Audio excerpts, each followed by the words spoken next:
Il est 10h30. Je vous propose de démarrer. Donc, bonjour à tous, Lucille Cotte de l'ITAVI, chargée de mission aquaculture.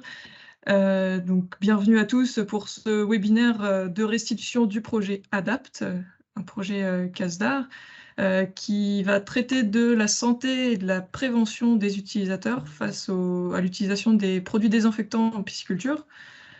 Donc, ce webinaire sera présenté d'une part par Nathalie Rousser, responsable santé et hygiène de l'ITAVI, et par Gilda Griveau, qui est responsable prévention de la MSA Armorique, la MSA qui était partenaire de ce projet ADAPT. Donc, ce webinaire durera jusqu'à midi, peut-être plus, si vous avez beaucoup de choses à nous faire part. Donc, comme je vous le disais, le webinaire est enregistré, hein, donc pour pouvoir diffuser aussi le replay aux absents. Au cours des présentations, on utilisera l'outil Padlet. Donc, je vous mettrai les liens dans la conversation afin que vous puissiez interagir et nous déposer vos idées. Autre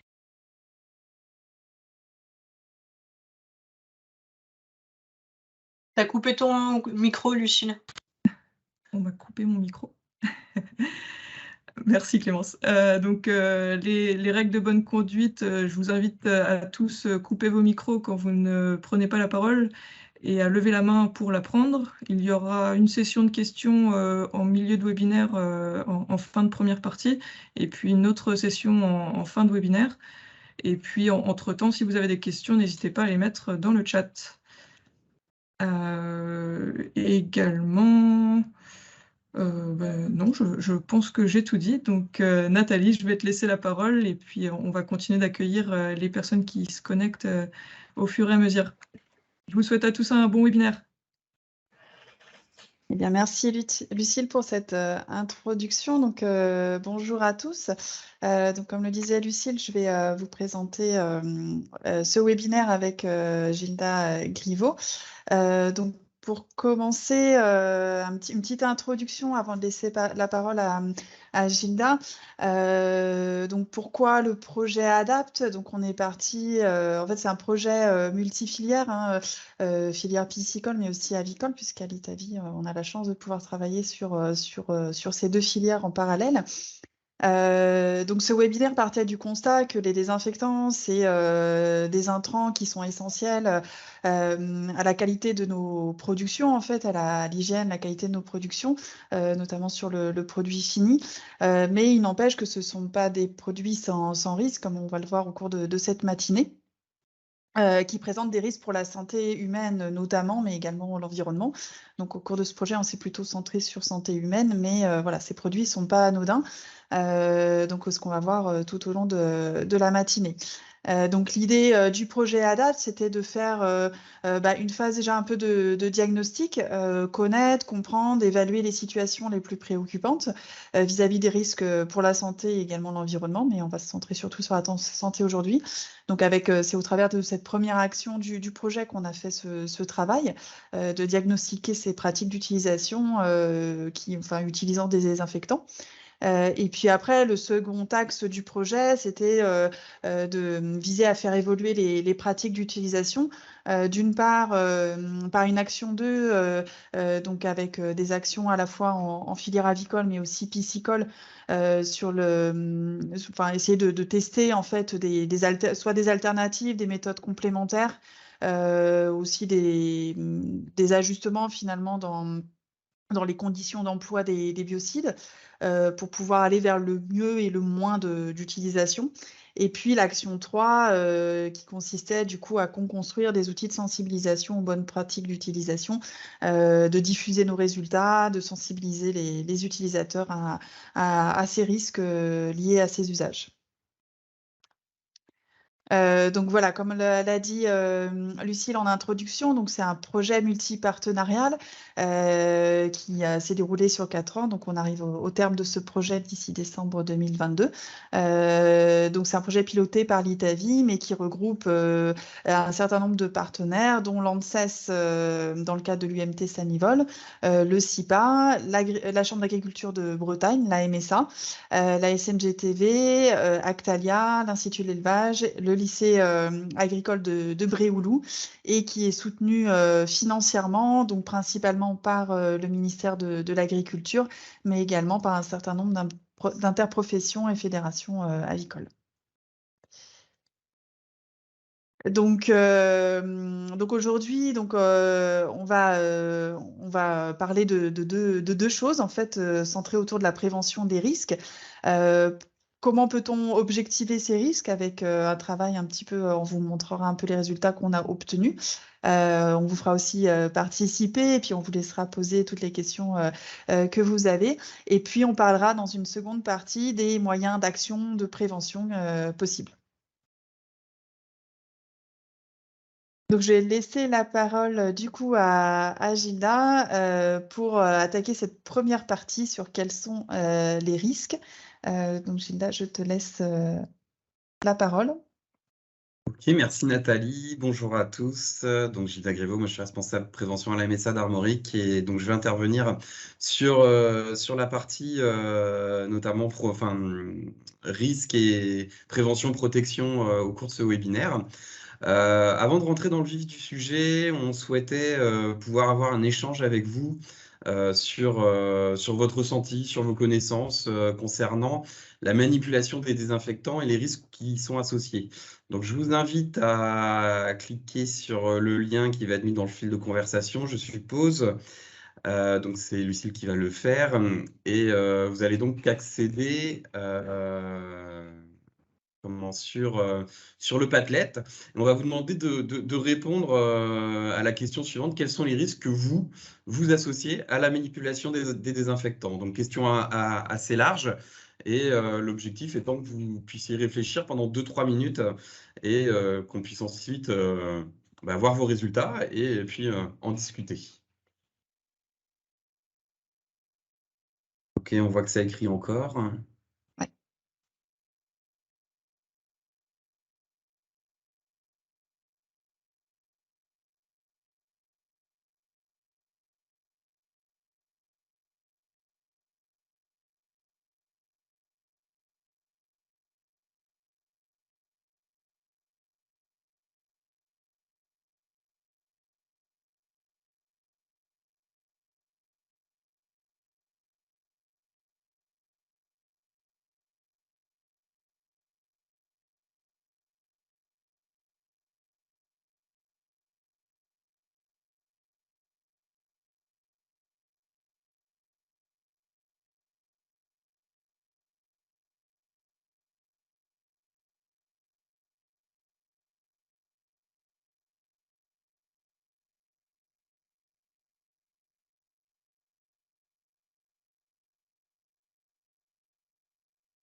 Ok, mais on a déjà pas mal de choses, mais je vois que ça écrit encore.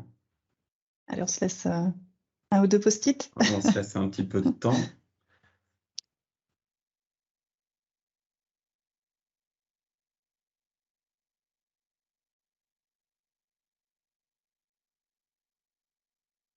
Et ben, je pense qu'on va pouvoir... on a laissé les 2-3 minutes. Je pense qu'on va pouvoir débriefer. Donc, on voit donc on voit déjà qu'il y a beaucoup de post-it et beaucoup d'éléments différents qui sont apparus. Un premier pavé, on va dire plutôt sur sur le haut là, de l'écran avec les problèmes, tout ce qui a trait à l'inhalation et les problèmes respiratoires. Donc l'inhalation, plus qui concerne, on va dire, pas un effet sur la santé, mais plutôt une voie de pénétration du produit. En effet, un produit chimique qui peut arriver dans l'organisme par différentes voies de pénétration. Donc, on a l'inhalation qui va entraîner des problèmes respiratoires notamment, mais pas que. Vous avez ensuite, et ça a été signalé aussi globalement, des projections qu'on voit sur la gauche du document. Des projections donc sur la peau, sur les yeux, qui vont donc comment entraîner des brûlures, des irritations, des projections dans les yeux, avec là aussi des irritations et des brûlures, donc ce qu'on appelle le risque cutané. Et enfin, la troisième voie, pénétration de produits chimiques dans l'organisme, ça va être la voie digestive, donc par ingestion. Donc là, on est quand même plutôt sur des phénomènes accidentels plutôt que sur des phénomènes, on va dire, d'exposition. Quoique, vous pouvez aussi ingérer, on va dire, à votre insu, des produits chimiques lors de l'utilisation, notamment par contact avec des mains qui sont souillées. Par exemple, donc vous êtes en train de faire un traitement, vous avez les mains souillées, vous mettez votre main à la bouche, voilà, c'est des contacts réflexes que vous ne vous en rendez pas compte et vous ingérez du produit chimique en petite quantité, heureusement. Et la voie digestive, elle peut être aussi présente par déglutition de particules inhalées. Donc voilà, c'est vraiment une voie faible, mais elle existe quand même. La voie prépondérante est quand même, contrairement à ce qu'on pourrait s'attendre, la voie cutanée qui se fait, qui est plus prépondérante que la voie par inhalation. Ce qu'il y a, c'est que en général, lorsqu'on est intoxiqué par inhalation, on se rend compte tout de suite des effets sur la santé. Donc on voit donc des conséquences pour la santé diverses, des problèmes respiratoires, irritations cutanées, brûlures, je l'ai dit. On voit aussi d'autres types d'effets, notamment tout ce qui est cancer, reprotoxicité, effets à long terme, problèmes de santé à retardement, pouvant entraîner éventuellement une invalidité. Donc là, on est sur un autre type de toxicité, on y reviendra tout à l'heure.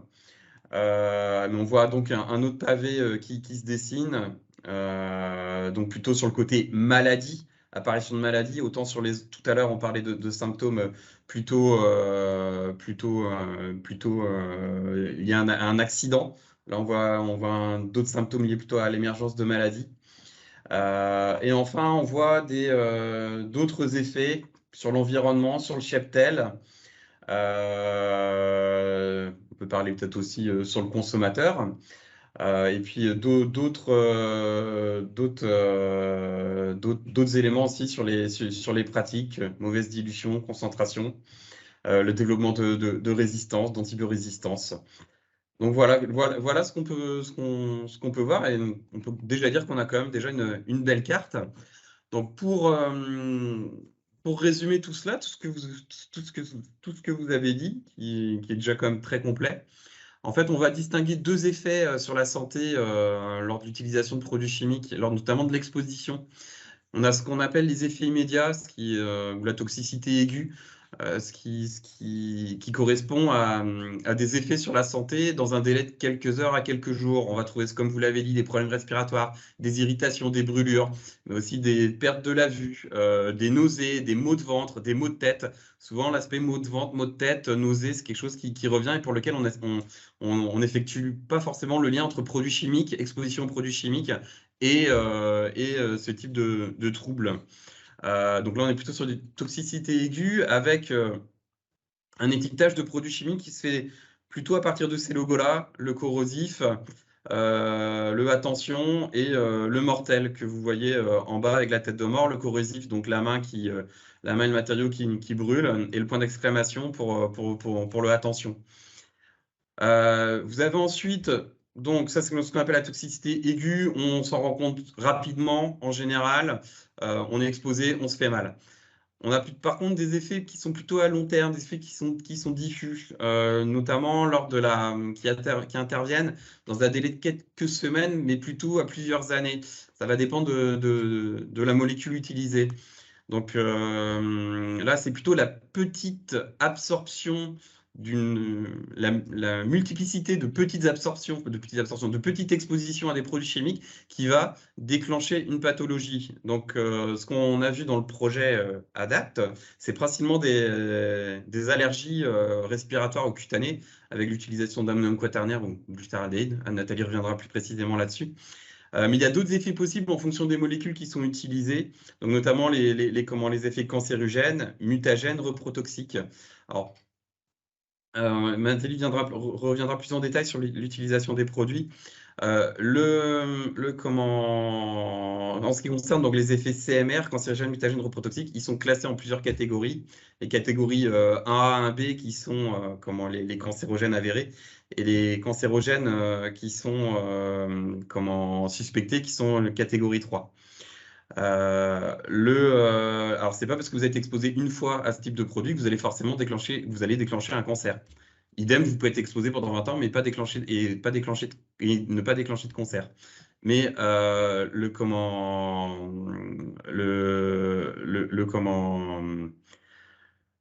c'est un peu jouer à la roulette russe de se dire ça ne peut pas.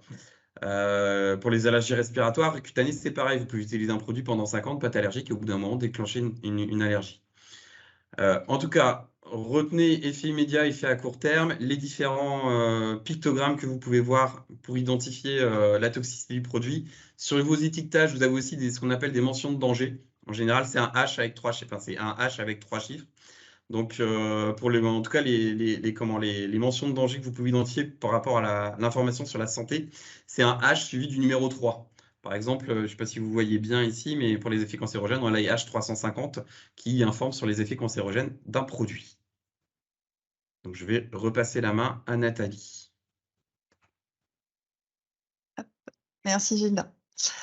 Donc je vois effectivement que dans le chat, donc, il y a des questions effectivement sur les produits utilisés. Donc on va passer à cette partie. Donc concrètement, dans le projet ADAPT, donc on a réalisé une enquête, comme je le disais, sur plusieurs entreprises, dont une 30 pisciculture. On avait plusieurs volets à cette enquête. On voulait tout d'abord un peu connaître justement les connaissances et attitudes vis-à-vis des risques. En fait, comment les gens perçoivent les risques, un peu l'exercice on vous a fait faire à l'instant. Les risques pour la santé et l'environnement, savoir un peu d'où provenait, comment les gens s'informent, se forment d'une manière générale, comment ils sont accompagnés à l'usage de ces produits. Et puis, on voulait un peu mieux comprendre et connaître les pratiques à la fois d'utilisation, mais aussi de prévention et de protection. En gros, qui, quoi, quand, comment, pourquoi ces produits sont utilisés. Hop. Donc tout ça pour évaluer les situations les plus préoccupantes. Alors pour cela, on a utilisé un logiciel qui s'appelle CERICH, qui a été développé par l'INRS en partenariat avec de nombreux organismes, et qui permet de réaliser une évaluation des risques résiduels. Puisqu'en fait, ce que vous a du coup présenté Gilda au tout départ, c'est des risques potentiels, hein, comme il a dit. C'est des risques, on n'est pas forcément atteint de ces pathologies ou de ces brûlures, etc. automatiquement. Tout dépend finalement de pas mal de choses, hein, des conditions dans lesquelles on utilise ces produits, que ce soit le matériel utilisé, les procédés utilisés, les conditions environnementales, mais aussi les quantités, les températures, le type de produit. Enfin, il y a énormément de choses qui jouent finalement dans le risque réel en fait auquel on est exposé au final. Donc, ce qu'on voulait voir donc avec ce logiciel CERICH, c'est d'essayer d'approcher un petit peu le risque réel au-delà du risque potentiel pour la santé. Donc pour cela, en fait, on a pu, au travers de la description fine de l'activité de l'entreprise et d'un inventaire exhaustif des produits utilisés, essayer d'approcher ces risques résiduels. Alors là-dessus, je vous on prévient tout de suite, donc ces risques sont évalués a priori sans utiliser les équipements de protection individuels.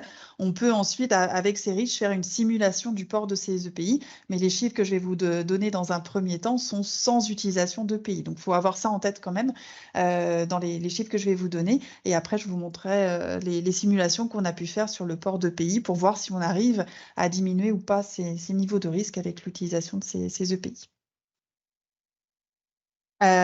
Donc au niveau d'abord de la perception des risques, comme on a pu le voir aussi, alors au travers des post-it, on pense, enfin les personnes qu'on a enquêtées pensent essentiellement, enfin très spontanément aux effets immédiats. Hein, c'est ceux qui sont le plus marquants finalement.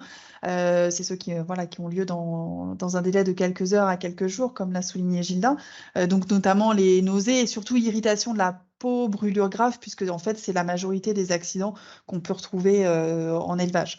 Donc voilà, c'est surtout l'irritation de la peau, brûlure grave qui vont être citées, quelquefois les nausées, la perte de la vue, mais un peu moins fréquemment. Les effets long terme sont cités dans un second temps, pas systématiquement. On va avoir surtout l'impact sur la fonction respiratoire qui peuvent être fréquemment cités, les allergies également, mais les autres effets possibles, notamment les risques CMR, sont beaucoup moins fréquemment cités. Enfin, on y pense beaucoup moins spontanément. C'est beaucoup moins un réflexe. Mais c'est important quand même d'avoir à l'esprit qu'ils existent, même si voilà, c'est sur du plus long terme. On fait un peu moins le rapprochement avec l'utilisation de ces produits, mais c'est quand même des risques qui existent. Alors, les risques CMR, c'est tout ce qui est cancérigène, mutagène, reprotoxique. Alors, pour aller de la perception des risques à la réalité, donc voilà, je vous disais, on a enquêté un certain nombre de conditions de tâches de travail où on utilise des produits. Donc en pisciculture, vous les voyez affichés à l'écran. Ce qu'on peut dire globalement, mais ça vous vous en doutez parce que vous êtes tous les jours sur le terrain, c'est que globalement, effectivement, on a des conditions en pisciculture a priori qui semble être protectrice, hein, puisque on peut avoir beaucoup de travail en extérieur, hein, donc avec une circulation de l'air autour de l'opérateur qui est assez conséquente, qui a priori, voilà, on est dans des conditions où il y a de la ventilation, donc dans 70% des situations qu'on a relevées. Cependant, on a quand même quelques situations, notamment quand on a de la désinfection de locaux, où on peut, faut quand même être vigilant, où on peut avoir d'une ambiance potentiellement confinée, où on peut augmenter notre niveau d'exposition.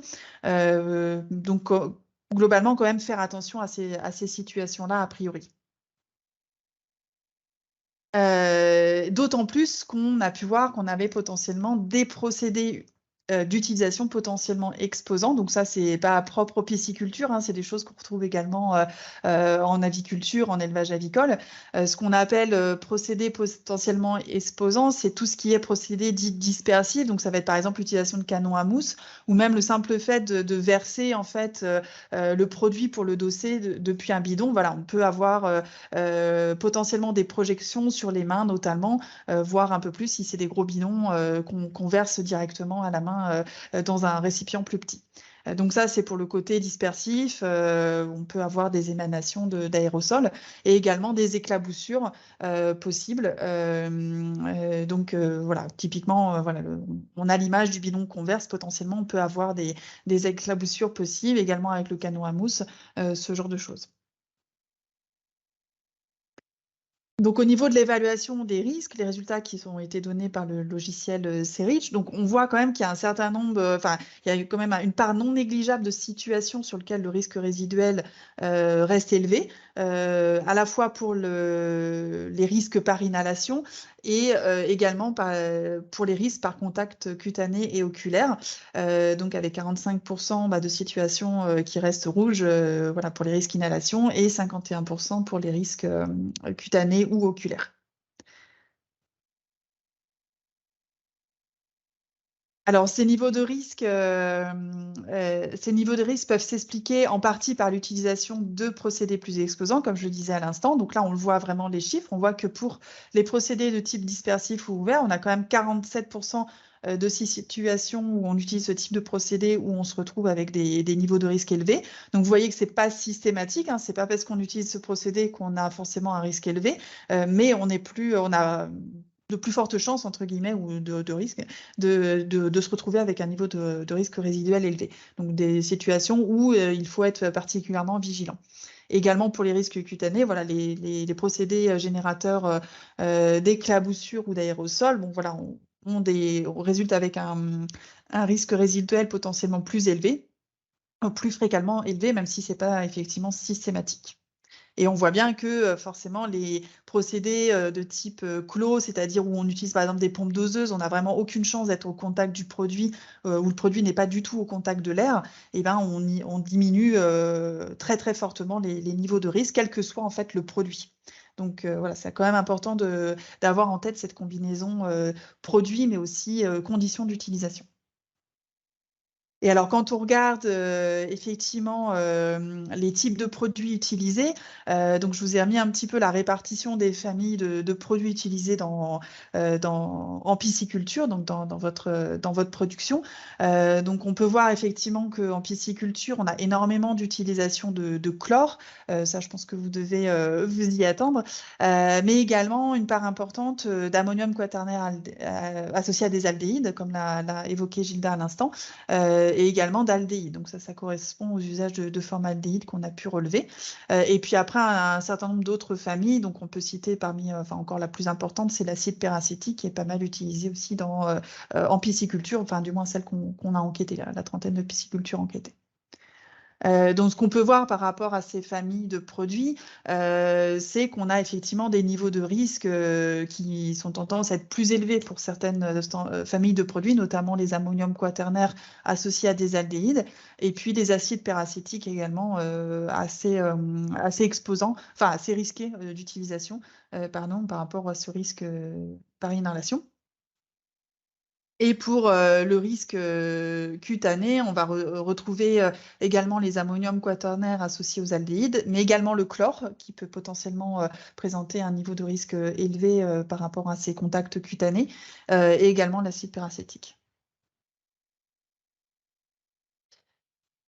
Donc à ce stade, on vous proposait déjà de répondre à quelques questions. Je ne sais pas, Lucille, si tu as relevé dans le chat déjà des premières questions auxquelles on n'aurait pas répondu.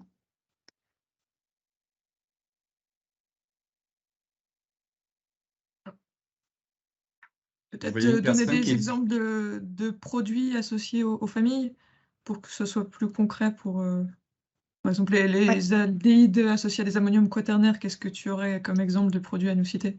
Alors, de tête, je crois qu'il y a l'Incimax qui était pas mal utilisé en pisciculture, qui est dans cette catégorie. Aussi. Comment?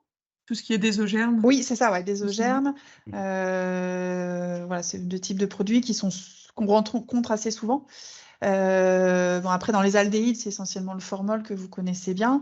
Dans le chlore, alors on a pas mal de produits. Alors, j'ai plus les noms en tête. Je ne sais pas si toi, Lucille, tu as des produits chlorés qui sont pas mal utilisés en pisciculture en tête.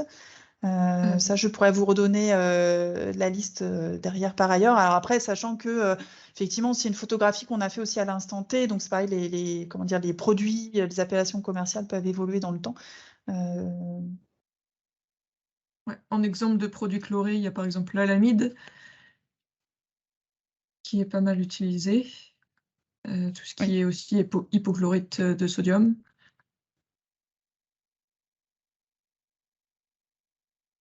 Alors après, dans les questions qu'on voit,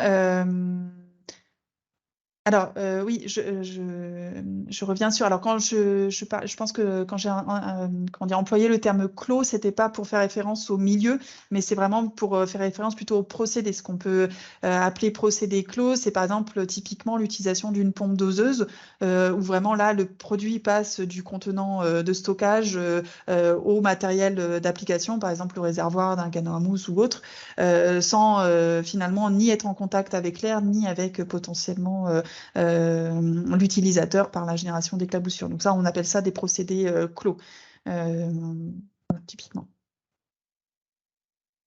Après, sur les autres question.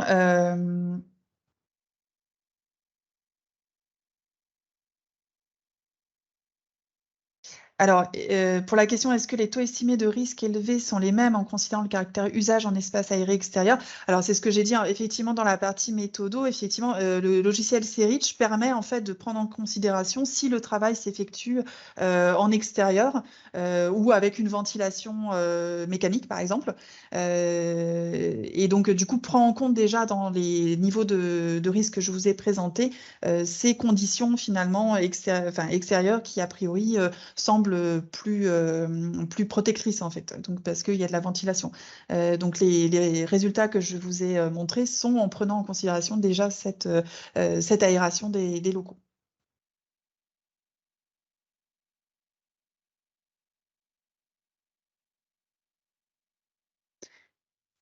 Alors effectivement, il y a une remarque sur l'utilisation des produits. Alors effectivement, en pisciculture, la particularité, c'est qu'il y a effectivement pas mal de produits qui sont utilisés en traitement externe des poissons, mais un certain nombre d'entre eux sont classés en fait désinfectants. Donc c'est une particularité effectivement de cette production où ces produits peuvent être utilisés. Il y a plusieurs usages effectivement. Mais ça reste quand même des désinfectants, effectivement.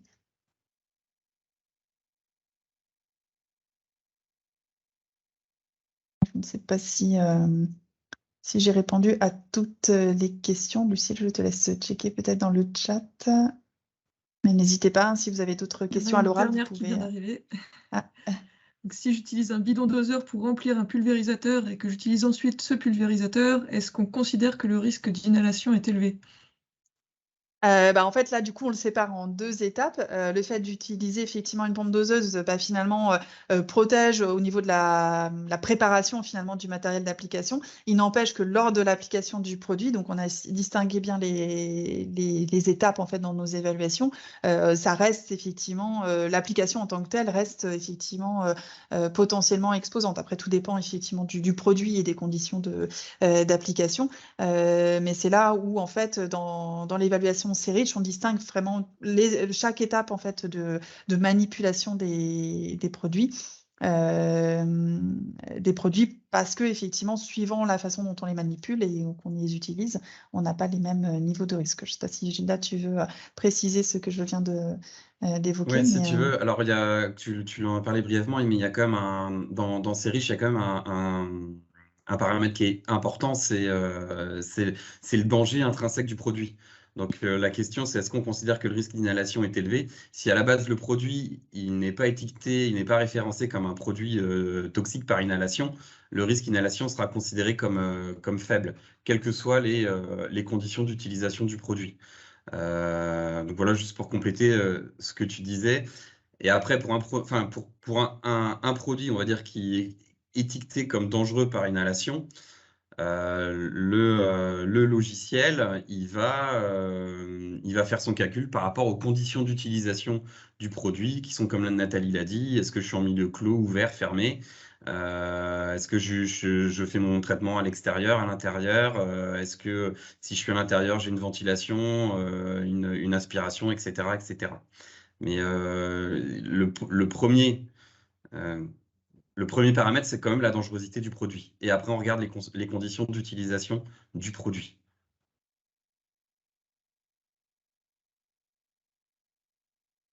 Du coup, je vous propose de continuer de passer à la seconde partie. On aura une autre séquence de questions après cette partie-là. Donc, s'il y a d'autres questions qui vous viennent, n'hésitez pas.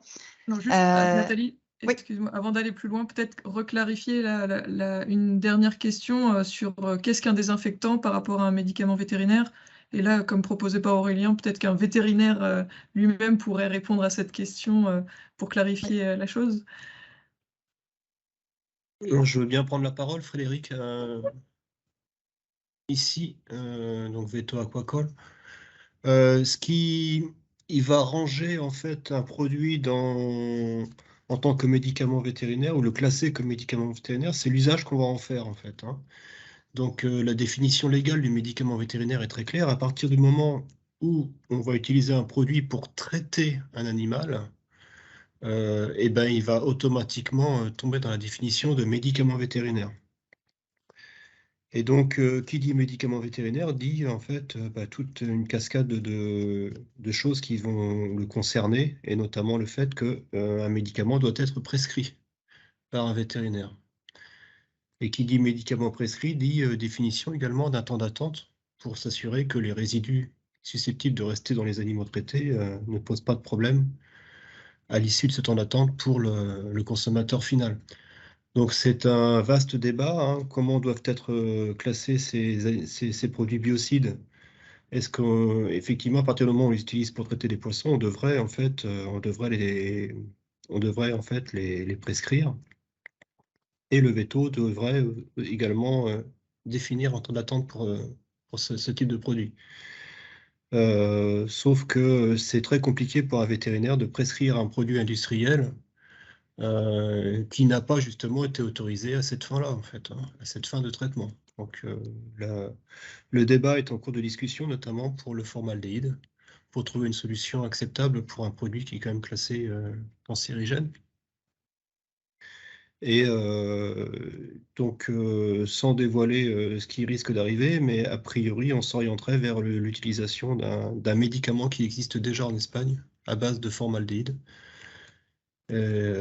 pour pouvoir être tout à fait dans les clous réglementaires, je dirais, quoi.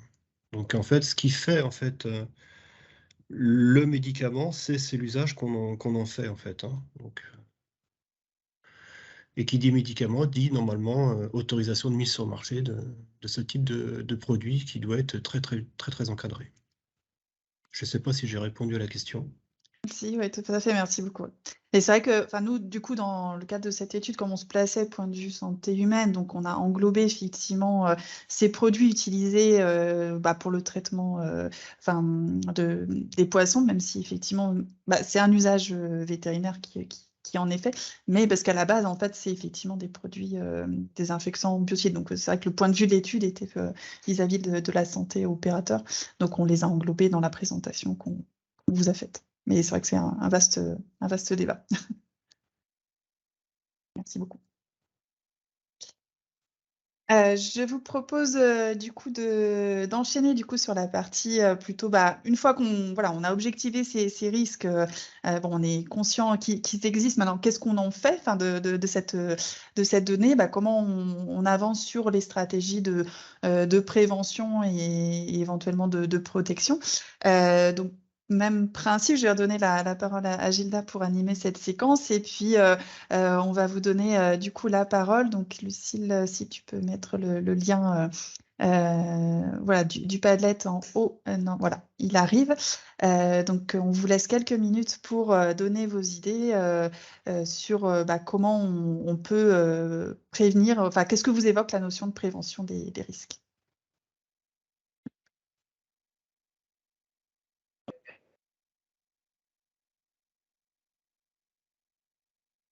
Ah, c'est pas plus toxique que du formol, hein. C'est même moins toxique que du formol. À ton micro, Mathieu.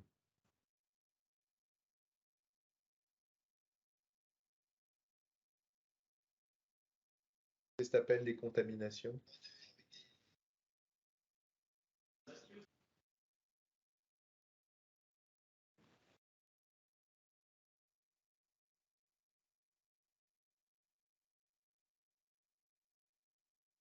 Donc Nathalie, c'est toi qui as la main aussi hein, sur... Oui, c'est ça, j'essaye de faire des des classements. Donc on voit que ça réagit aussi. Hein. Oui.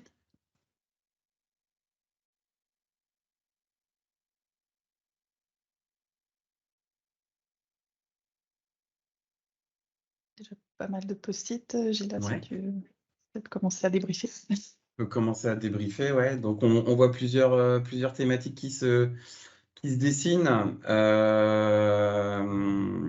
Donc déjà un premier élément de réflexion qui va porter utiliser moins de produits ou utiliser un produit qui soit moins dangereux ou sous forme diluée pour limiter le danger. Donc on voit de la prophylaxie pour éviter les maladies, remplacer un produit dangereux par un moins dangereux.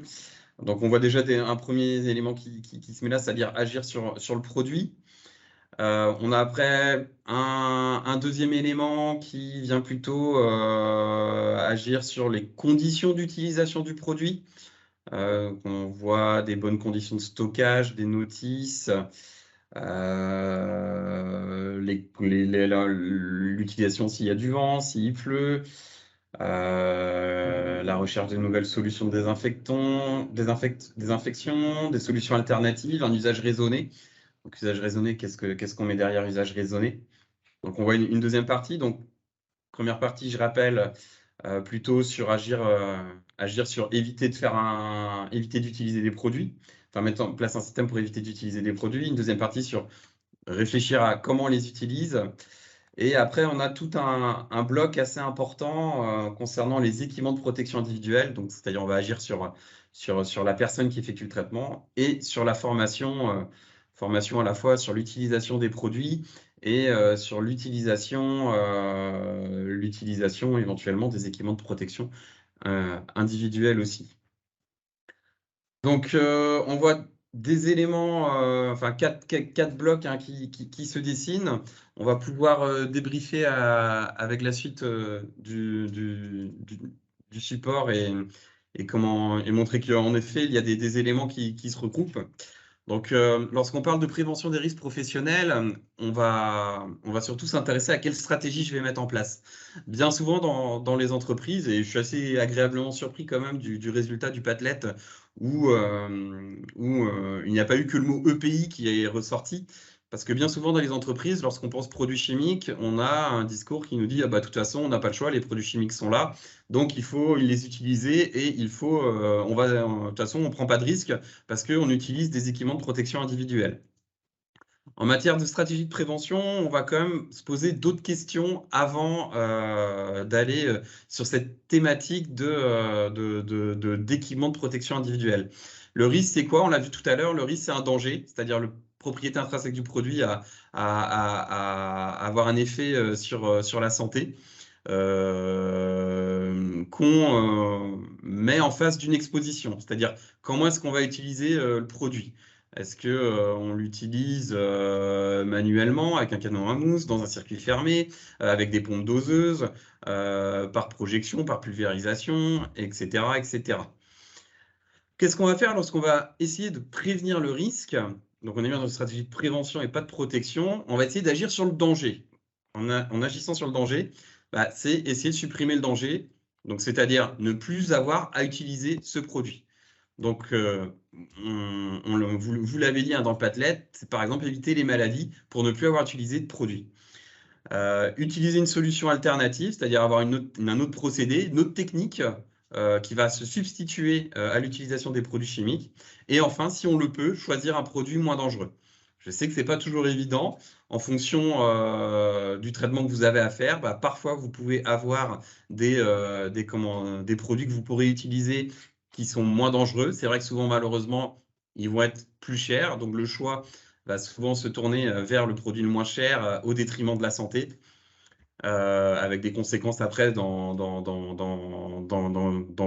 les années à venir.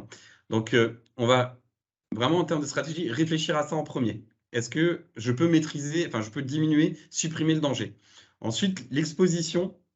Concernant l'exposition, on va aussi amener une réflexion sur comment je vais utiliser les produits. Est-ce que, par exemple, lorsque je fais le transvasement de mon produit dans mon pulvérisateur, est-ce que je fais ça avec une pompe? Est-ce que je fais ça manuellement? Si je transvase directement de mon bidon dans le pulvérisateur, est-ce que si mon bidon fait 20 kg, est-ce que j'ai un système pour le maintenir pour pas que ça coule partout et que je m'éclabousse, etc., etc. Est-ce que je prévois dans mon organisation de travail que cela se fasse à un moment donné, ou alors c'est entre deux, tiens, j'ai un trou, je vais faire mon traitement, etc., etc. Ou alors est-ce que c'est un travail organisé pour lequel j'ai réfléchi à comment est-ce que j'allais le faire. Une fois que j'ai réfléchi à tout ça et que j'ai mis en œuvre ces mesures de prévention, je vais réfléchir à ma protection. Et donc, il va rester un niveau de risque résiduel. Et donc là, je vais pouvoir compléter mes mesures de prévention par des équipements de protection individuelle, de l'information et des notices d'inscription, des notices d'utilisation pour l'utilisation des produits. Donc, tu peux passer, Nathalie. Donc, tout ça, je vais le réfléchir à chaque étape de la durée de vie d'un produit de désinfection. C'est-à-dire, ces stratégies de prévention, ce n'est pas qu'au moment de l'utilisation. Ça se fait aussi en amont, pendant et après. Donc, dès la commande, on va choisir le produit. On va regarder avec par exemple son technicien, avec son conseiller technique, est-ce qu'on prend en compte ou non la dangerosité du produit dans le choix du produit. Dans le transport, il y a des règles à respecter. Bon, là, vous êtes moins concernés parce que vous allez, en général, je pense, vous faire livrer. Réception des produits, rangement, quelles sont les conditions de stockage des produits qui pourront amener ou pas un accident de travail ou pas. Est-ce que les produits sont stockés à l'extérieur, à l'intérieur, est-ce que tout le monde y a accès ou pas. La préparation, donc à la fois du matériel, du produit et de l'opérateur. Est-ce que l'opérateur a les instructions? Est-ce que le matériel est en adéquation avec l'opération que je dois faire? Est-ce que mon pulvérisateur ou mon canon à mousse fuit, par exemple? Est-ce que ça, je l'ai vérifié avant de l'utilisation? En général, non. Pendant la phase d'application, en général, on sait comment ça va se passer. On pulvérise. On applique, mais il peut y avoir une panne, il peut y avoir une fuite, et comment je gère cet élément-là? Est-ce que avant j'ai réfléchi à si j'ai une panne, comment je verrouille mon circuit, etc. Comment est-ce que je gère cette panne? Comment je démonte le matériel? Est-ce que j'ai un risque d'éclaboussure lorsque je vais démonter mon matériel, etc., etc. Tout ça, je dois aussi y réfléchir. Enfin, si je fais un traitement et que j'ai ma pause derrière, ou que je fais ma pause en cours de traitement, quelles sont les conditions pour me décontaminer par rapport au fait que je vais manger et que j'aurai des potentielles contaminations en direct après. Et enfin, après le traitement, j'ai ma phase de nettoyage, de rangement du matériel, que ce soit de l'opérateur, du matériel, des équipements de protection individuelle. Est-ce que lorsque j'ai terminé, je mets ça dans un placard et je réutiliserai tout ce matériel-là la prochaine fois? Ou alors est-ce que je le décontamine? Pareil, est-ce que moi, en tant qu'applicateur, je me décontamine ou pas? Ou alors je me décontamine bien plus tard, je remets mes vêtements mes vêtements de travail si j'en ai changé. Est-ce que je me change ou pas? Enfin, voilà, toutes ces questions-là sont à se poser. Et enfin, sur la partie plutôt environnementale, quelle est ma gestion des déchets, des bidons vides? Mais là aussi, ça peut avoir des liens avec la santé, puisque je peux me contaminer lors de la manipulation de bidons vides, parce qu'ils sont toujours un petit peu souillés. On va continuer. On va passer maintenant à la partie équipement de protection individuelle. Alors ouais, juste pour la partie prévention, en fait, je peux pas vous donner des concepts tout faits. Chaque situation est différente.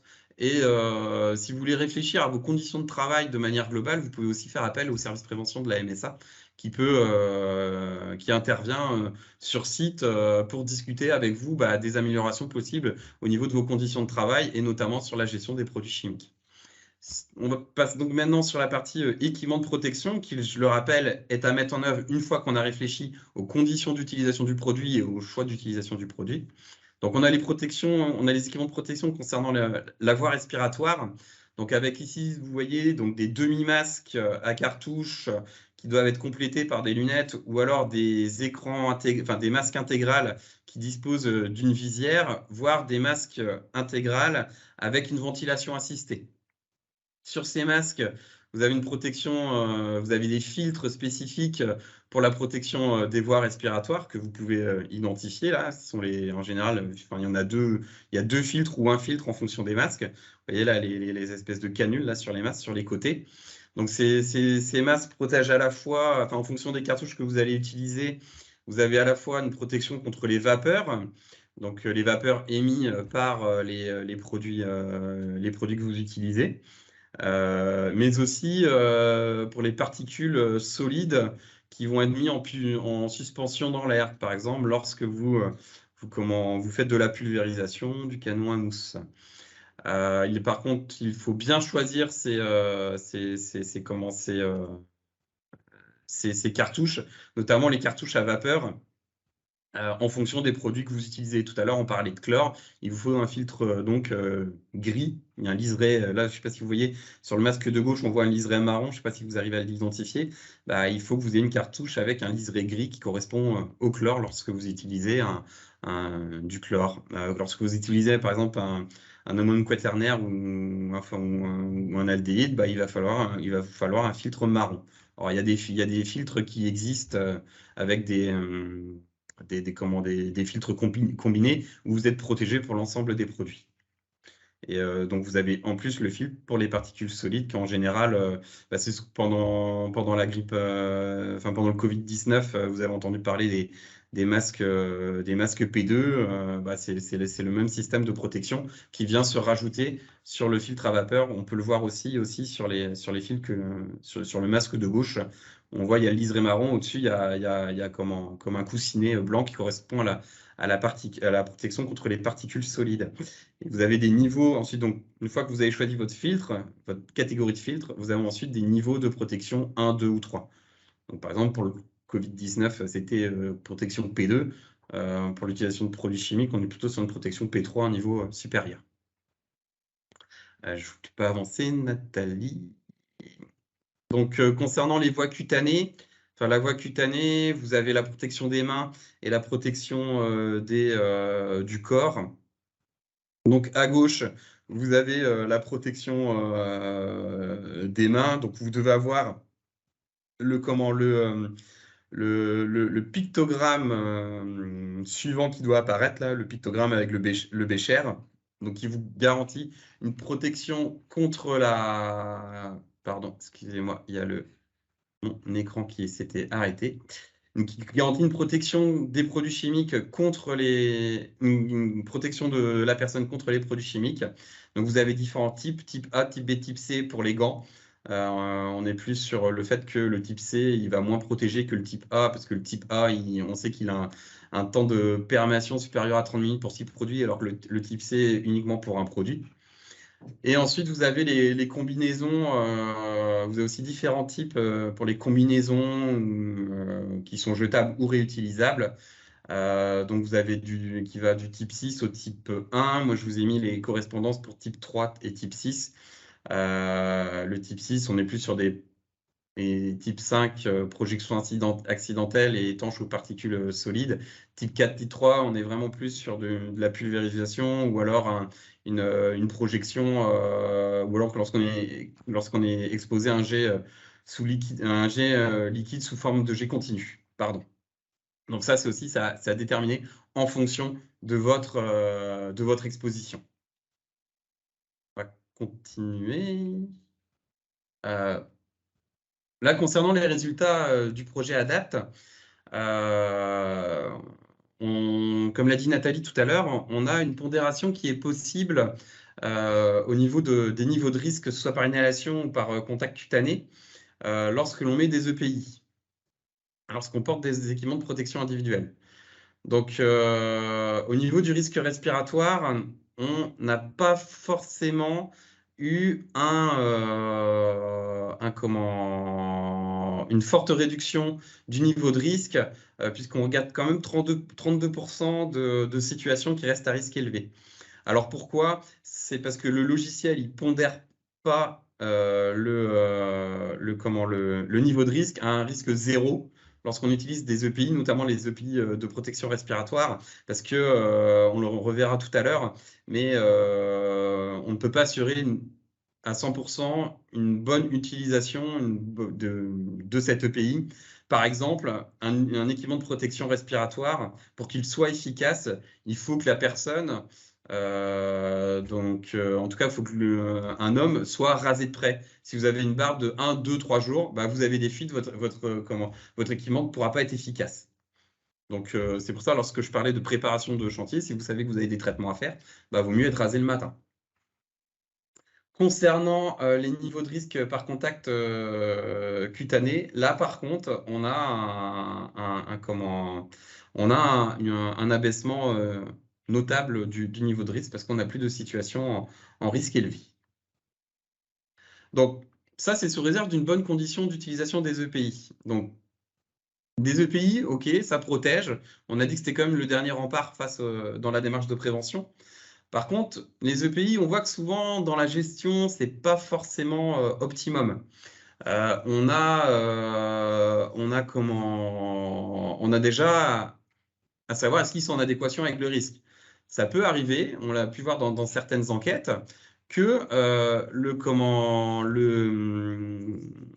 les équipements de protection individuelle qui pouvaient être utilisés n'étaient pas en adéquation avec le risque. Par exemple, on peut avoir des personnes qui mettent des gants de manutention au lieu de mettre des gants pour la protection chimique. Voilà. Il s'agit d'un exemple. Des combinaisons aussi qui ne sont pas forcément adaptées. Est-ce qu'ils sont individualisés? Est-ce que les EPI ont des équipements de protection individuelle? Est-ce qu'ils sont partagés? Ou alors est-ce qu'ils sont vraiment propres à chaque personne? En général, lorsqu'ils sont partagés, ils sont très mal entretenus et donc ils perdent en efficacité très vite. Est-ce qu'ils sont acceptables? C'est-à-dire que si vous devez porter un masque de protection pendant un temps assez important, c'est-à-dire plus d'1 heure, quelle est l'acceptabilité pour la personne qui traite? C'est-à-dire quel impact ça va avoir sur le corps de porter ce masque pendant une durée aussi longue? On sait que lorsqu'on va utiliser un masque, on sait que lorsqu'on va porter une combinaison et lorsqu'on se met en mouvement, la fréquence cardiaque va augmenter. Un EPI, c'est une contrainte, ça protège, mais ça va avoir aussi un effet si on le porte trop longtemps, sur le corps. Donc, quel est le coût cardiaque du port des EPI? On a aussi des questions concernant l'entretien. Est-ce que mes EPI, je rince les gants, par exemple? Est-ce que je rince le masque, hein, pas les cartouches? Ensuite, comment je les stocke? Est-ce que les cartouches, je les mets à proximité de mon bidon à l'air libre, ou alors est-ce que je les mets dans une boîte hermétique pour éviter qu'ils qu'ils se souillent lorsque je ne l'utilise pas? Et enfin, est-ce que mes équipements de protection individuelle sont remplacés périodiquement? Est-ce que les gants, j'ai les mêmes depuis 2 ans? Est-ce que je les change périodiquement?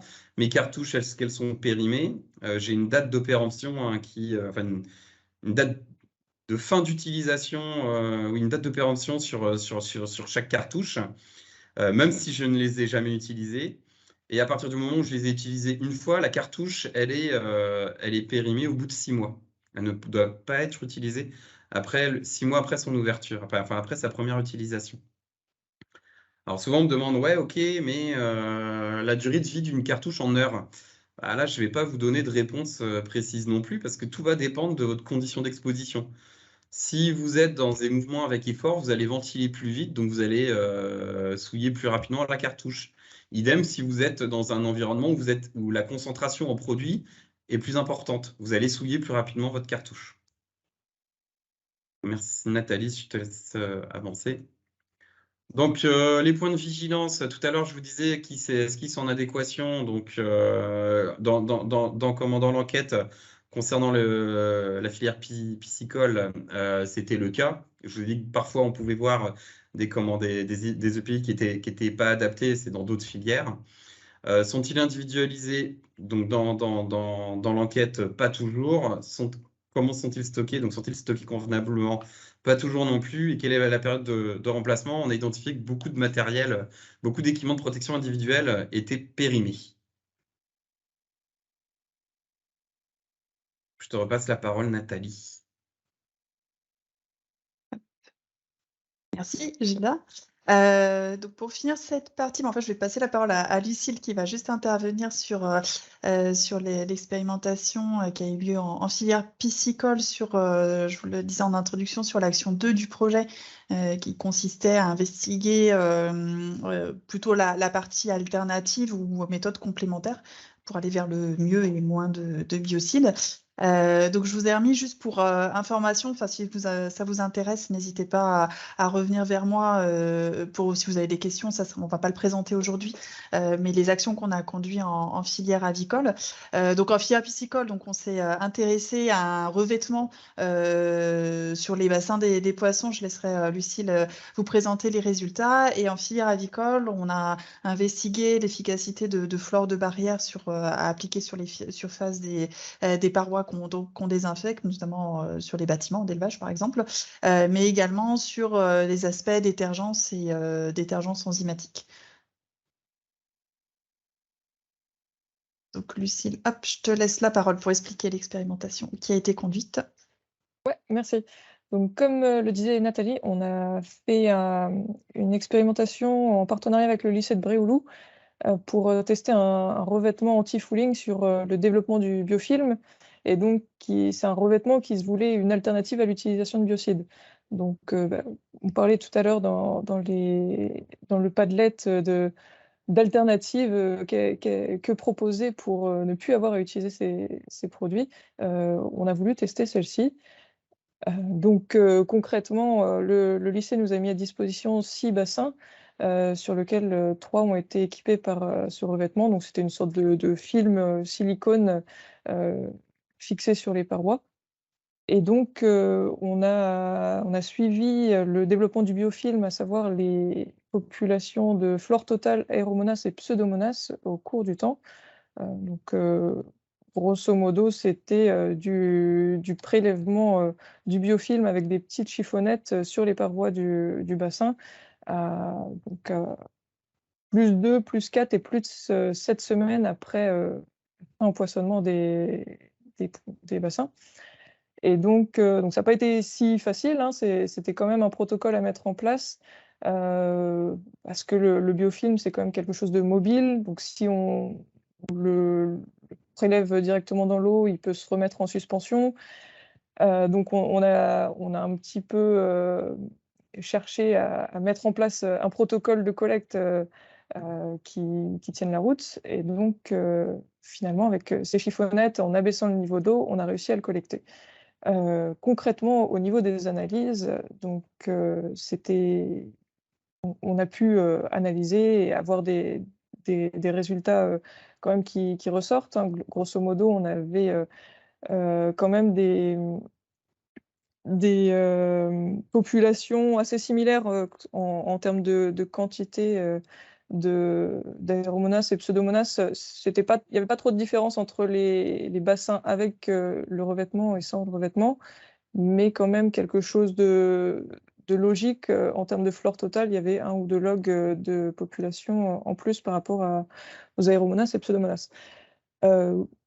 Brièvement, on en arrive aux conclusions. On ne va pas vous refaire le détail de toute l'expé, mais grosso modo, ce qui ressort comme aspect positif à ce revêtement, c'est le nettoyage qui est facilité. Donc, pour un nettoyage mécanique, ça va être quand même beaucoup plus simple parce que les bassins sans revêtement avaient une porosité qu'on ne retrouve pas avec le revêtement. Et donc, avec un nettoyage à la serpillière, avec une brosse, ça se nettoie quand même assez bien.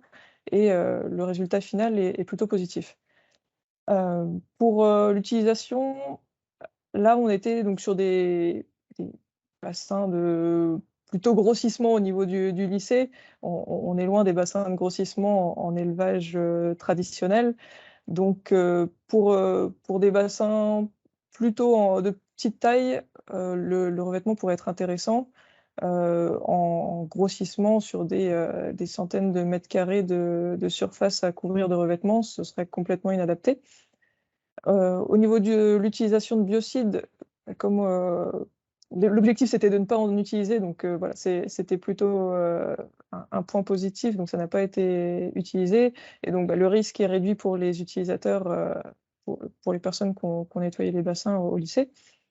Au niveau du développement quantitatif du biofilm, comme je vous le disais juste avant, il y a peu de différence entre les bassins avec et sans revêtement en termes de quantité de population bactérienne. Mais au niveau de l'impact sanitaire, il n'y a pas eu ni d'amélioration positive ni négative, hein. Il y a eu un développement de flavos sur les poissons, mais ça arrivé pour toutes les modalités. Donc voilà, ça n'a pas non plus changé les choses de ce point de vue-là. Par contre, si on en vient au point plutôt négatif, donc au niveau de l'observation des poissons, c'était quand même réduit, hein. Donc ce revêtement, comme vous avez pu le voir sur les photos, il est noir. Donc ça limite, ça limite la possibilité de voir les poissons dans le bassin, et donc le regard observateur de l'éleveur est réduit, et donc ça peut poser problème pour justement les aspects sanitaires, comportementaux de son cheptel. Au niveau du coût de l'installation aussi, donc là on était sur environ 500 € le revêtement par bassin, donc c'est quand même un coût. Et puis quid de la durée d'utilisation? Là, les revêtements avaient été installés en 2020, et donc il y en a déjà qui se retirent progressivement. C'est en fait l'eau s'infiltre et puis ça décolle le revêtement. Donc il peut y avoir aussi des déchirures qui peuvent avoir lieu. Alors ça à remettre en lien aussi avec l'utilisation, le nettoyage, etc. Et puis là, les bassins en plus sont arrondis. Il y a des petits hublots, donc c'était pas non plus une installation simple avec un bassin bien rectangulaire, et donc voilà, il y a eu des petits désagréments de ce type-là, donc certains ont dû être retirés entièrement. Et puis donc comme je vous le disais, hein, l'utilisation en grossissement en installation d'élevage classique, ce serait plutôt à déconseiller, tandis que éventuellement plutôt en alginage ou dans les petits bassins, pourquoi pas. Et après, quid de l'impact sur le bien-être animal? On ne l'a pas évalué du tout, hein, ce n'était pas l'objet de la manip, mais voilà, peut-être que ce revêtement qui est lisse de fait peut notamment limiter l'érosion des écailles des poissons, et puis le reste au niveau comportemental, ça n'a pas été évalué, donc on ne va pas creuser plus la question, mais ça pourrait être à suivre pour une suite. Donc voilà, sur l'utilisation de ce revêtement, c'est à creuser, ça pourrait être une alternative, comme dit, pour des structures, notamment avec les lycées aquacoles qui sont présents aujourd'hui, et en élevage, pourquoi pas sur les petites échelles. Merci. Donc, une petite conclusion avant de passer à toutes les questions que vous avez encore sur cette partie, même si vous avez encore des questions sur la première, n'hésitez pas.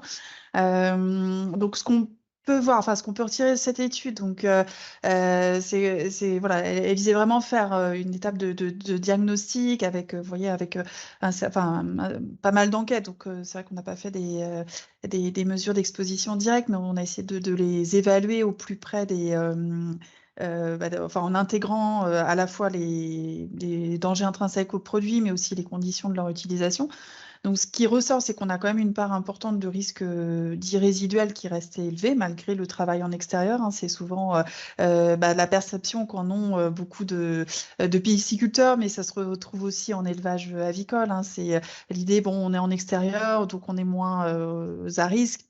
C'est pas toujours le cas. Donc, un point de vigilance par rapport à ça à avoir dans nos filières.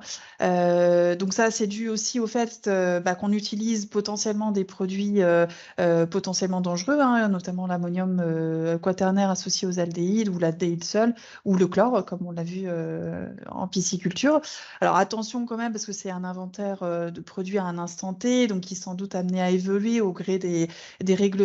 Donc notamment, on pourra y revenir, mais on a une réglementation européenne sur les biocides où il y a un certain nombre du coup de produits qui sont en cours de réexamen, donc sans doute des évolutions à terme vis-à-vis des autorisations de commercialisation. Et il n'empêche qu'on a aussi une utilisation fréquente de procédés dits très dispersifs, hein, notamment le canon à mousse.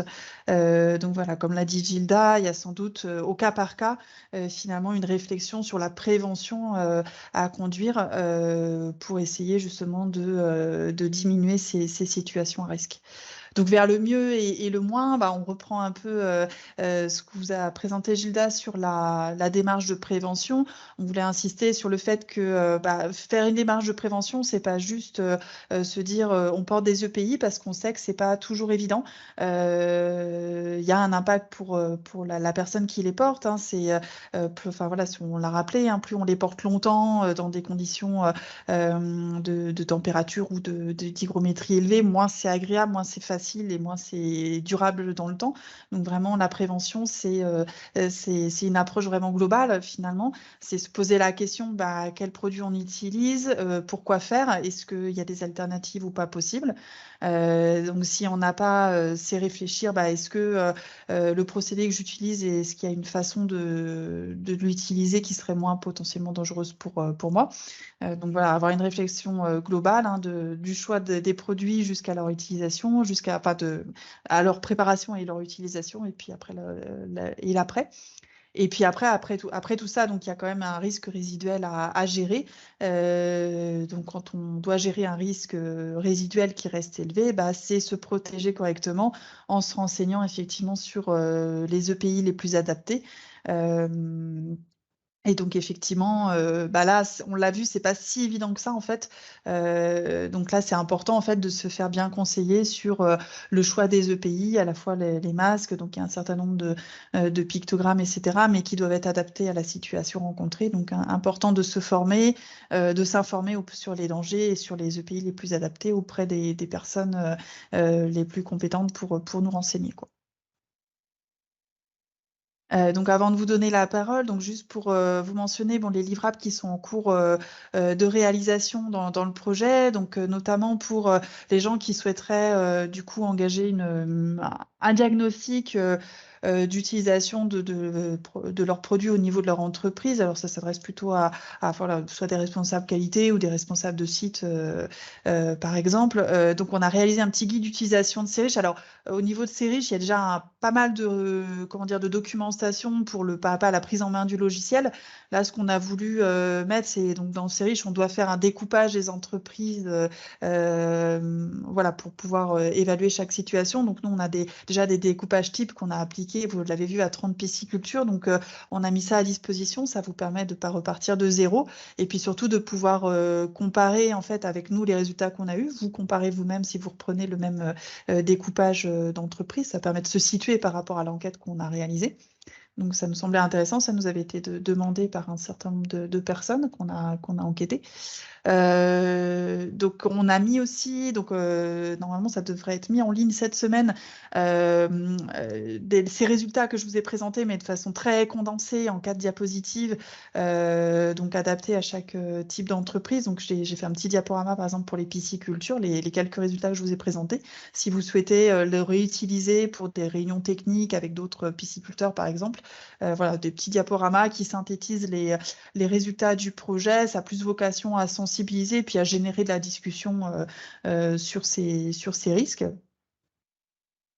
On a réalisé un poster également de sensibilisation, donc en rappelant effectivement qu'un risque, ça s'évalue à la fois en croisant le danger et l'exposition, et puis quelques éléments de rappel sur comment on se protège, même si c'est pas le premier réflexe qu'on doit avoir, c'est important quand même d'avoir quelques informations là-dessus.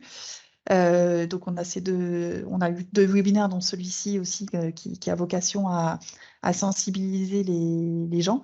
Et puis on va réaliser également des fiches synthétiques sur l'utilisation pour la filière piscicole du revêtement anti-fouling. On aura d'autres fiches sur les fleurs de barrière et détergents qu'on a testés plutôt sur des germes retrouvés en aviculture.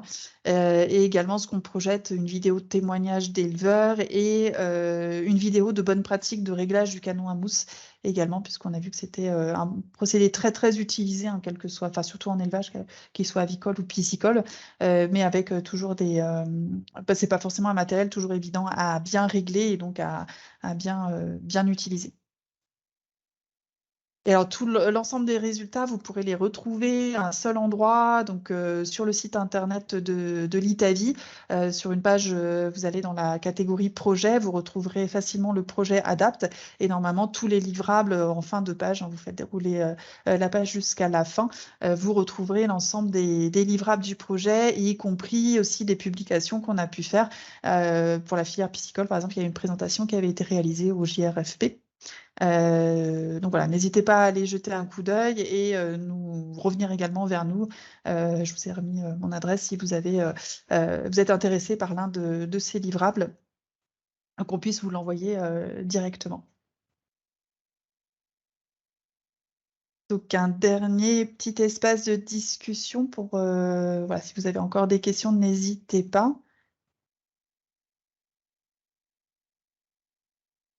Dans le fil de discussion, Nathalie, il y avait une question sur est-ce qu'on a connaissance du nombre d'accidents du travail, des maladies pro liées à l'utilisation de ces produits biocides peut-être en pisciculture. Est-ce qu'on a des infos?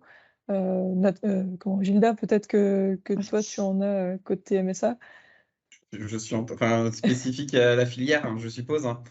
C'est ce que je suis en train de chercher là, donc tu vois, je suis pris un peu au dépourvu. Donc c'est vrai qu'en général, c'est pas. Je suis désolé parce que là j'ai regardé, j'ai des chiffres, mais c'est mélangé avec le code élevage de petits animaux, donc il y a un peu tout dedans. Donc là, j'ai pas spécifique pisciculture. Donc je le cherche. Si j'ai, d'ici la fin, je vous redis. Après, il faut savoir que parmi les enquêtés qu'on a interrogés, certains nous ont dit qu'ils avaient été victimes de brûlures, c'est quand même ce qui ressort le plus fréquemment, ou qu'ils avaient connaissance de personnes qui avaient subi des accidents liés à l'utilisation de ces produits. Maintenant, est-ce que pour autant ils ont fait évoluer leurs pratiques? C'est ça qui est le plus difficile, c'est que c'est pas toujours le cas et que voilà, on a la plupart d'entre nous, j'imagine, connaissance que le risque est présent et pour autant, c'est un peu la facilité d'utilisation. On veut faire vite et on prend pas forcément le temps de s'équiper, j'imagine. On peut dire peut-être c'est ne pas oublier de faire sa déclaration d'accident de travail parce que je pense que c'est pas forcément tout le temps fait. Donc rien que pour avoir ses droits, ces prestations qui sont supérieures en accident de travail qu'en maladie, c'est important de la faire.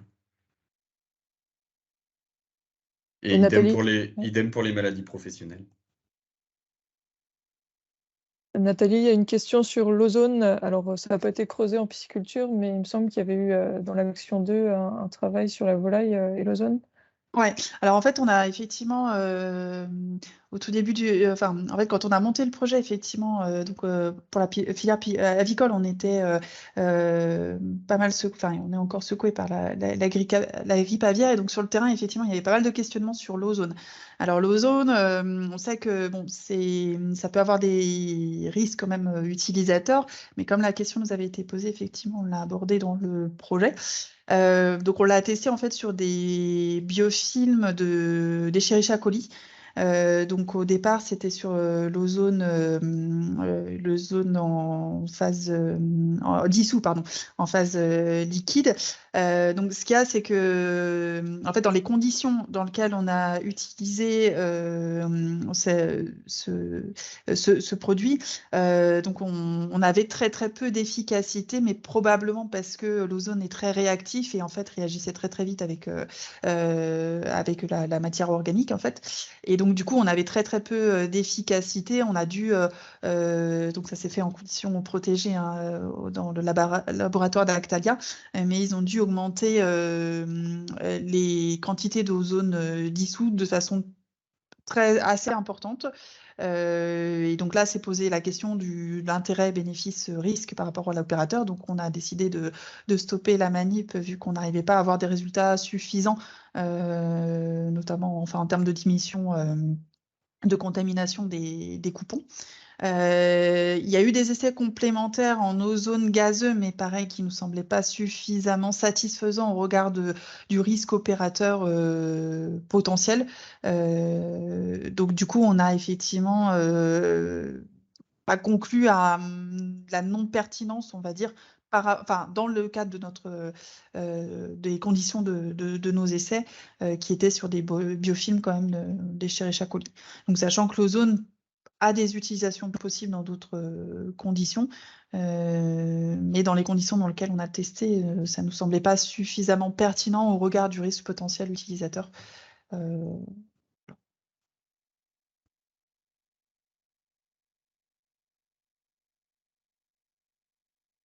Après, je ne sais pas s'il y a d'autres questions dans le chat que je n'aurais pas vu défiler.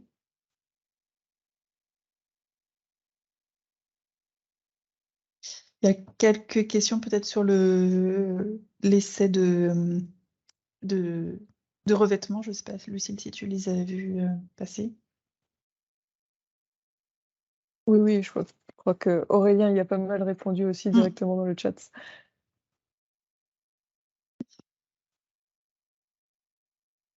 Et donc, je crois que j'avais vu passer effectivement, oui.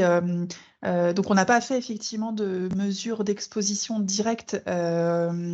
Alors, c'est un choix méthodologique, ça aurait pu être fait. Donc, effectivement, donc nous, ce qu'on a choisi, c'est de recueillir des informations sur les types de produits, les quantités, voilà, comme je vous ai expliqué, et puis d'utiliser le logiciel de Serich pour faire des évaluations de risque assez fine, mais quand même a priori. Donc l'autre solution méthodologique aurait pu être effectivement de faire des mesures directement d'exposition en ciblant les molécules. Alors c'est beaucoup plus chronophage. Nous, dans l'idée, c'était vraiment de pouvoir multiplier sur une centaine d'enquêtes, comme vous l'avez vu. Donc voilà, on n'a pas choisi de faire des expositions directes, mais c'est vrai que c'est potentiellement une méthodologie qui peut être intéressante, de faire des expositions sur des mesures d'exposition directe sur des situations bien précises quand on est dans une démarche d'accompagnement, on va dire, plus fine au sein d'une entreprise. On se pose la question sur tel ou tel poste ou telle situation. Ça peut être une manière aussi d'approcher les risques intéressantes et très adaptées du coup à une démarche en fait de prévention particulière sur une entreprise où on se pose vraiment la question sur le poste en question, sur la façon de manipuler le produit. Par contre, donc du coup, il faut quand même adapter donc ces mesures à la molécule du coup qu'on utilise. Donc ça nécessite un peu de temps à passer et puis un peu de coût aussi d'analyse. Donc voilà, c'est à réfléchir au cas par cas, mais c'est une approche méthodologique possible. Donc je ne sais pas, au niveau de la MSA, peut-être est-ce que vous mettez ça en œuvre de temps en temps sur certains types d'accompagnement peut-être. Gilda, je te laisse peut-être développer. Ouais, excuse-moi, j'étais dans la recherche des données statistiques, donc est-ce que tu peux repréciser? Parce que j'ai vu passer dans un commentaire sur les mesures directes d'exposition, en fait. Ah oui, d'accord. Ouais, sur les mesures d'exposition. Alors nous, on travaille avec, on a fait des mesures d'exposition directes, mais plus sur la partie utilisation de produits phytosanitaires, où on bosse avec une équipe de l'INSERM. Ces protocoles qui sont quand même assez lourds à mettre en place, qui sont lourds et assez coûteux. En fait, on équipe un opérateur de plusieurs pompes, de 2 pompes, pour voir la contamination au niveau de l'inhalation et au niveau de l'inhalation des vapeurs, au niveau de l'inhalation des particules solides. Et après, on met des patchs sous les équipements, on met des patchs au niveau de la peau, on met des patchs au niveau des habits de travail pour caractériser la contamination par contact cutané. Donc ça fait une trentaine de patchs sur la personne. Après, ces patchs sont analysés et c'est vrai qu'on a pu le faire. C'est pas quelque chose qu'on fait beaucoup parce que ça représente un certain coût.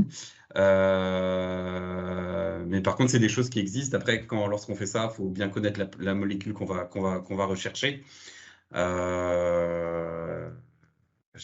Il y a des projets, des demandes, c'est des choses qu'on peut éventuellement faire, pas dans un accompagnement spécifique chez un pisciculteur, mais vraiment plus dans le cadre d'un projet.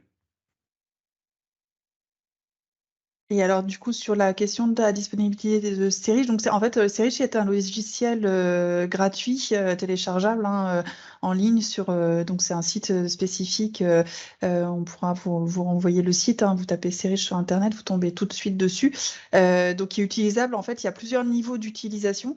Il y a le niveau 1 qui est vraiment utilisation un peu novice.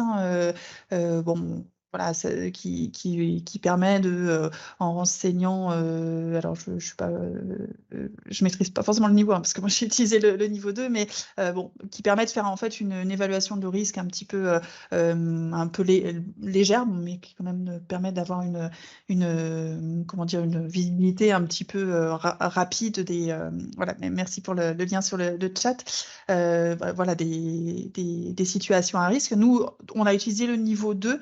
Donc qui permet en fait de donner un peu plus de détails sur, comme je vous l'ai montré, sur les conditions d'utilisation, les produits en eux-mêmes avec les différents types de dangers, les quantités utilisées. Donc ça permet de mettre un peu plus de renseignements dans l'évaluation des risques et d'avoir une évaluation un peu plus fine. Et donc, il existe aussi un niveau 3 qui est là plus pour des personnes plutôt formées en toxicologie, enfin, voilà, qui ont un niveau avancé en termes de connaissances sur les risques et puis sur les niveaux toxicologiques.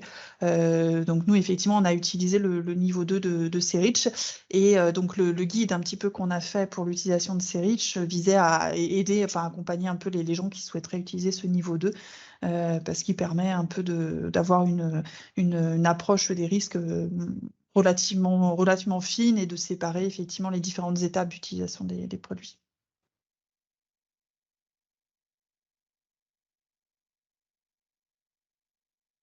Alors du coup, oui, les résultats obtenus avec sur l'expé sur le lycée Bréoulou, donc on a prévu effectivement d'en faire une petite fiche, donc ils seront bientôt disponibles et il n'y a pas de souci si vous souhaitez rééchanger avec nous sur ces résultats. Donc je vous laisse prendre contact directement avec Lucille pour organiser un point sur cette expérimentation.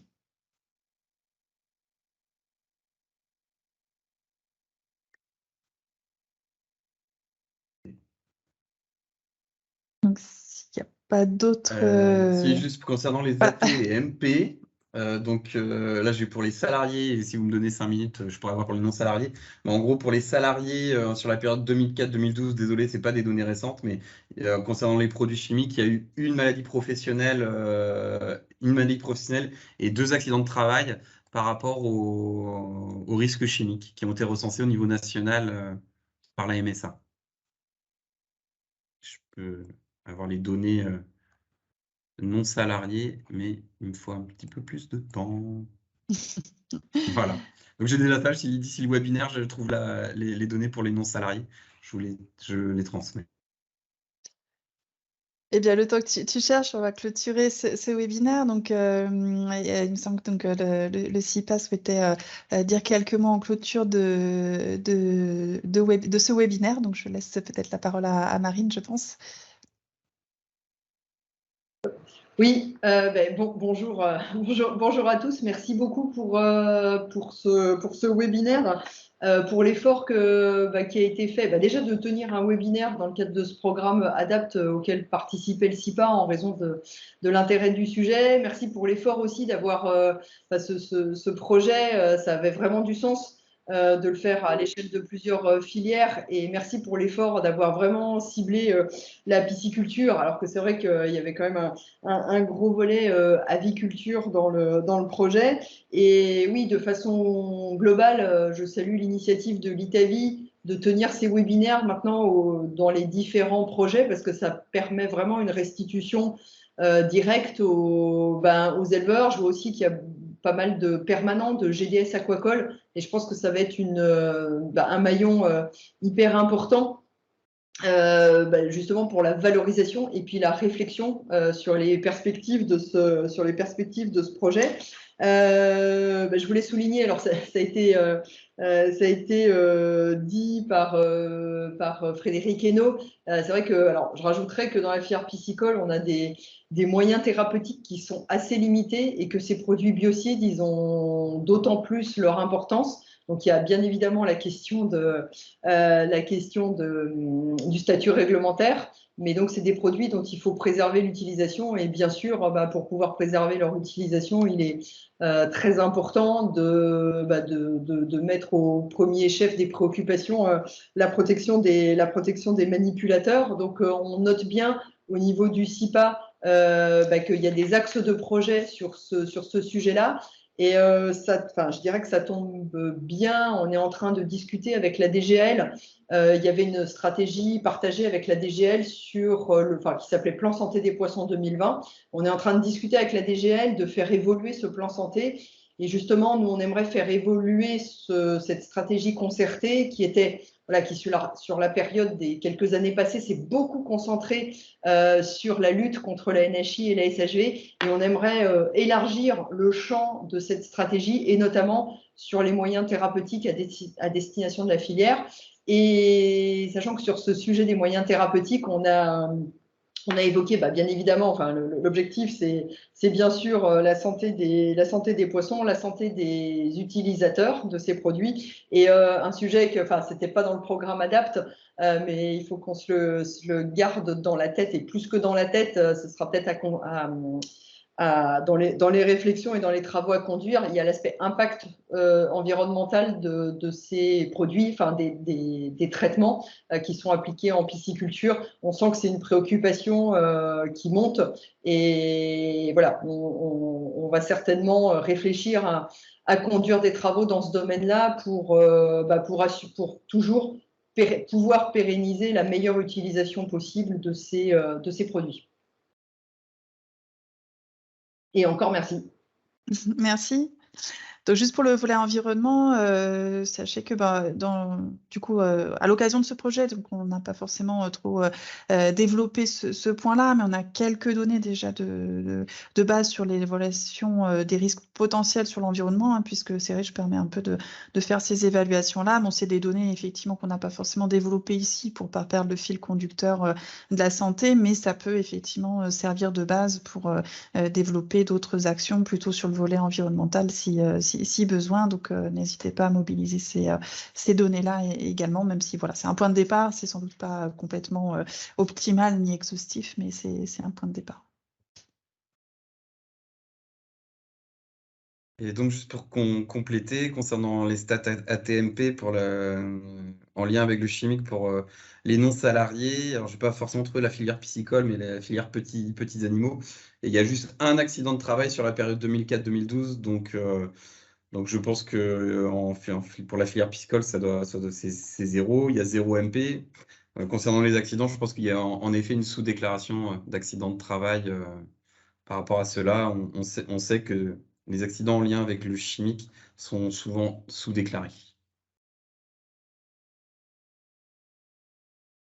Merci Gilda pour ces chiffres. Donc je vois qu'il est midi 4. Je vous propose de clôturer ce webinaire. Et en tout cas, merci à tous pour votre participation et votre présence. Oui, merci Nathalie, merci Gilda. Et puis comme on vous l'a dit précédemment, donc tous les livrables seront disponibles ou sont déjà en partie disponibles sur le site de l'ITAVI. Et puis il y aura un questionnaire de satisfaction aussi qui vous sera envoyé a posteriori. Donc n'hésitez pas à nous faire votre retour suite à ce webinaire. Voilà, merci encore à tous, merci aux deux présentateurs. Et puis à très bientôt pour un prochain webinaire piscicole aussi le 28 septembre sur le bien-être animal. Merci, bonne journée à tous. Merci, au revoir. Merci, au revoir. Et je pense que tu voulais dire 28 octobre, Lucille. 28 octobre, oui. Merci. Merci, au revoir. Bonne journée, au revoir. Merci, au revoir à tous.